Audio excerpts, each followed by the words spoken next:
Hello everyone and welcome back. Today we arrive at the final episode of JavaScript Fundamentals, DOM manipulation. The very important, if not the most important topic of the entire course. Because if you remember, at the very first episode I was mentioning that the entire reason JavaScript was created was to make web pages interactive. And today we're gonna do just that. But first, let's figure out what the DOM is.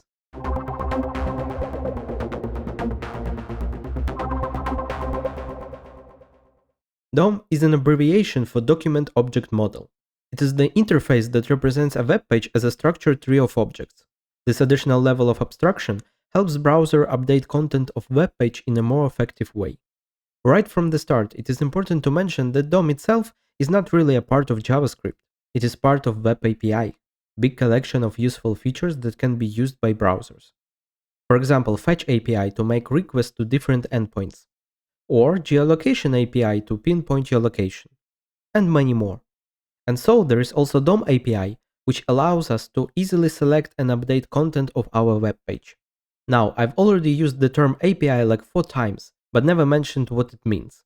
API stands for an Application Programming Interface.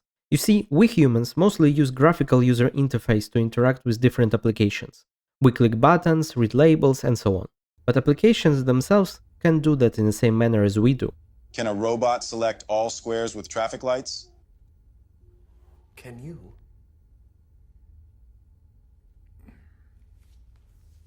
Instead, they communicate by calling publicly available methods that allow them to exchange data among each other.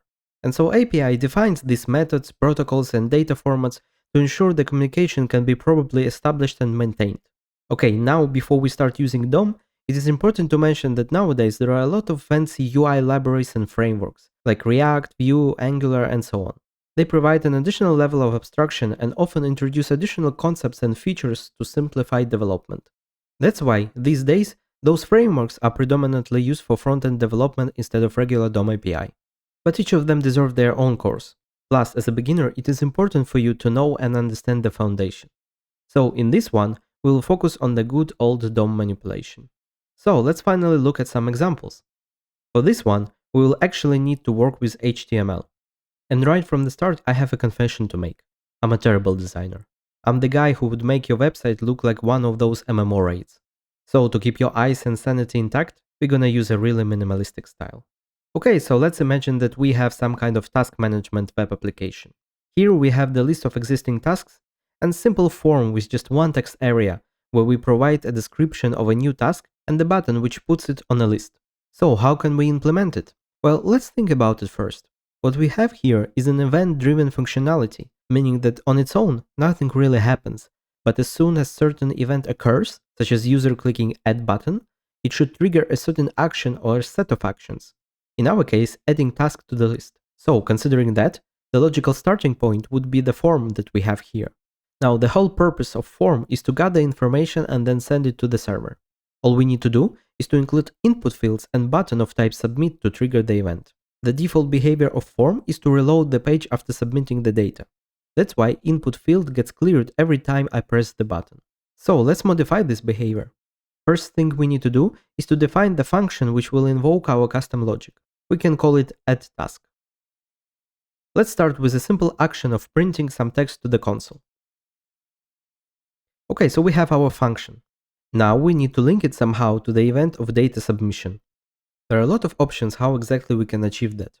First of all, we need to understand that when we click submit button, there are de facto 2 separate events, button click itself and then submission process. We can assign our function to either of those, and we can do it in 2 different ways, through the HTML or through the JavaScript. Let's see how we can do it in HTML first. But before we do, it is important to mention that this approach is not recommended and considered a bad practice. Basically, there are a lot of drawbacks and nowadays you should not use it. But for information purposes, I still would like to show it to you. We can link our function to the event by using HTML attributes, in our case onSubmit and onClick. So here we have our form element and we add onSubmit attribute which expects a valid JavaScript code. As we remember from the previous episode, we can invoke our function by typing its name followed by parentheses. So let's do just that. And that's it. Now when the form will be submitted, our addTask function will be triggered. But there is still one issue we have to resolve. Our function prints some text into the console, but as you can see, it appears just for a millisecond and then disappears. Here I come. As I've already mentioned, this is happening because by default, submit event reloads the page. Luckily, we can easily override this behavior. But for that, we will need to modify our function a little bit. You see, when an event happens, in the background, a corresponding object is created and passed to the handler function. So if we want to interact with that event object in any way, we need our function to accept a parameter. Usually developers call it event or simply E. So once you have your E. you can call its built-in self-explanatory method, called prevent_default. Now when we click submit button, the data is not being sent to the server and page is not reloaded. We could achieve the same with onClick attribute, but it should be defined on the button itself, not the form. Let's do it quickly just to check that it works.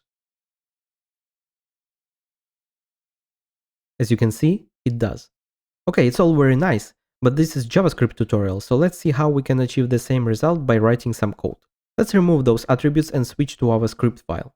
Here we want to do the same thing. Associate our custom function with an event. In order to achieve that, the first thing we need to do is to query the element which will be the source of our event.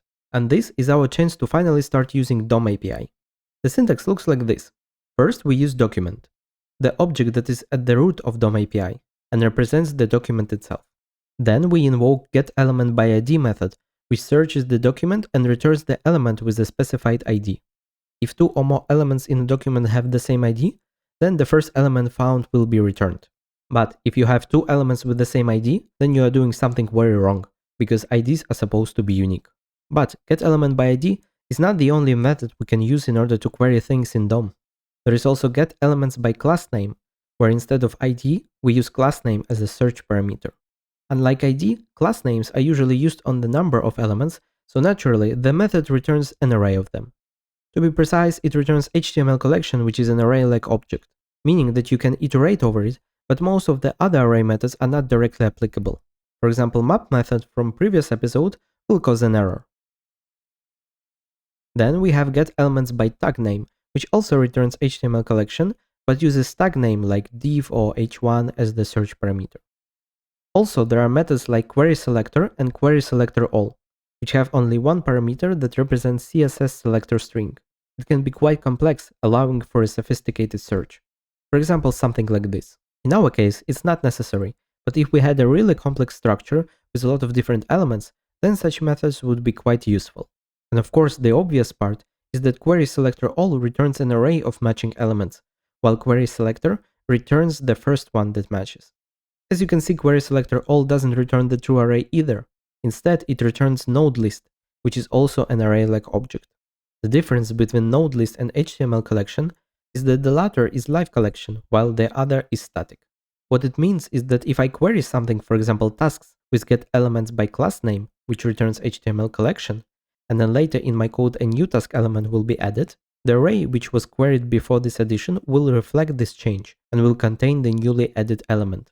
In the same situation, if I use querySelectorAll, then the new element would not appear in the array we queried. Okay, so we have covered different methods we can use to query HTML elements. Now, when we have what we need, we can use another DOM API method called addEventListener. The method is called on the element which is supposed to be the source of the event.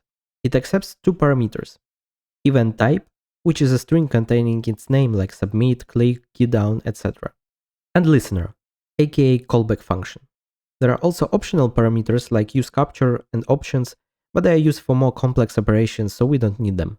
And so, just like that, we have all three necessary elements: event source, event type, and listener. As we can see, works perfectly well. Now, I also would like to mention that you could use event handler properties instead. They have the same name as those outdated HTML attributes on click, on submit, and so on.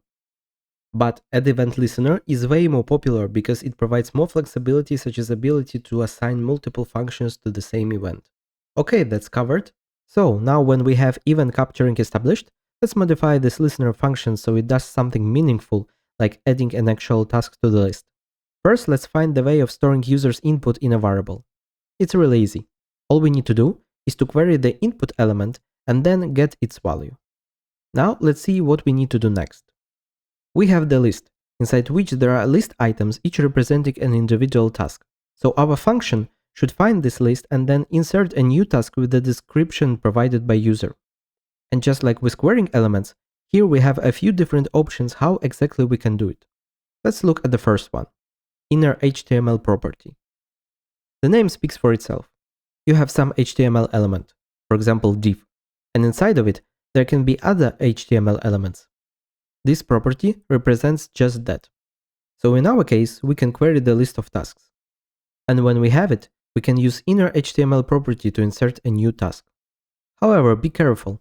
If you simply say that innerHTML is equal to something, then you will replace the entire content with that new value. If you wish to add a new content without losing what's already there, you should use addition assignment instead. Now, innerHTML approach is appealing because it's quite concise, but there are a few drawbacks. First, as you can see, we're inserting an HTML as a string. In our case, we are dealing with a single list item, so it's not a problem. But if we had to add a more complex structure, then it could easily become a challenge. Yes, we can easily solve it by using template literals, but still having complex HTML as a string is not the best approach to use. The second drawback is far more serious, since it is the matter of security. I'm talking about malicious script execution. You see, when dealing with a user input, we should always be cautious. Some people with malevolent intents could inject a piece of code as an input. innerHTML does have a certain layer of protection, in the sense that it would not run the code if you would try to directly insert a script tag. But there is a backdoor. The hacker could use event-handler attribute to execute the script. For example, consider this.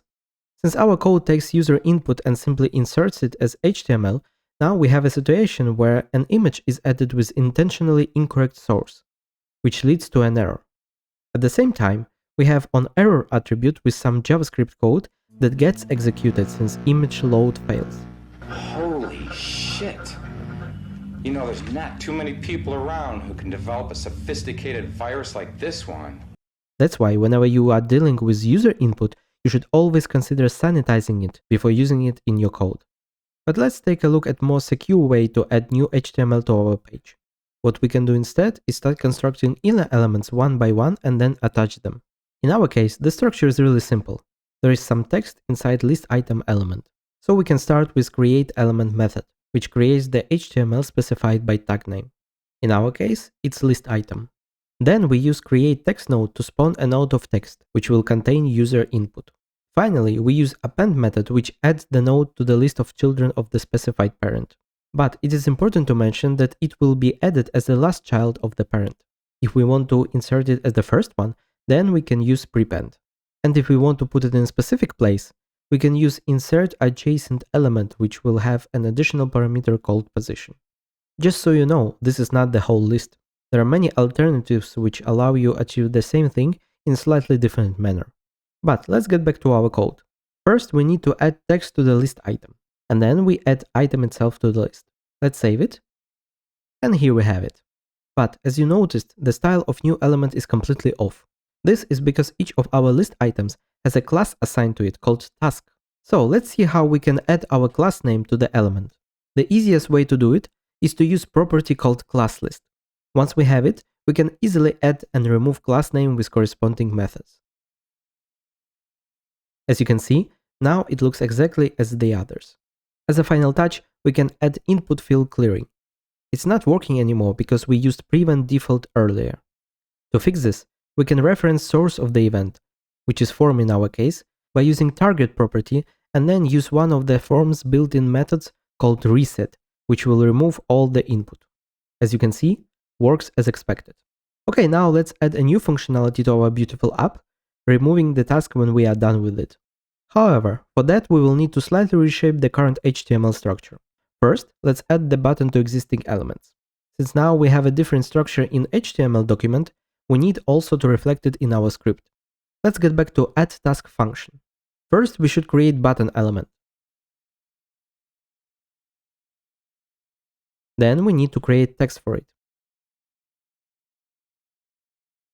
Attach text to the button, and finally add corresponding CSS class. Then we can append the button to the list item element and we should be good to go. Okay, so we have our buttons, but right now they don't do anything. We need to create event listeners for them, which would handle click event. Now we could query all these buttons and then iterate over them, assigning event listeners to each element, but this would affect only existing tasks, which technically shouldn't even exist when we first load the page. Those two are here just for demonstration purposes. The other option that we have is to assign event listener to new tasks inside addTask function. But there is even better approach. We can use so-called event delegation pattern, where we will delegate the event handling to the parent instead of creating the whole bunch of event listeners on each individual child element. This is possible because under the hood, when an event happens, it goes through the three phases: capturing, target phase, and then bubbling. During capture phase, the event descends from the very top to the element which triggered it. Target phase happens when the source element is reached, and during bubbling, the event goes all the way back to the top. So if I have event listener on the button itself, when I click it, I'm dealing with an event in its target phase. But because the event will go back to the top during bubbling phase, I can assign event listener to the button parent instead to handle it there.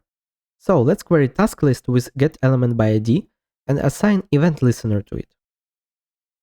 By the way, if we wanted to handle the event during capture phase, we could use this optional parameter of addEventListener called useCapture, the one that I briefly mentioned in the first half of this video.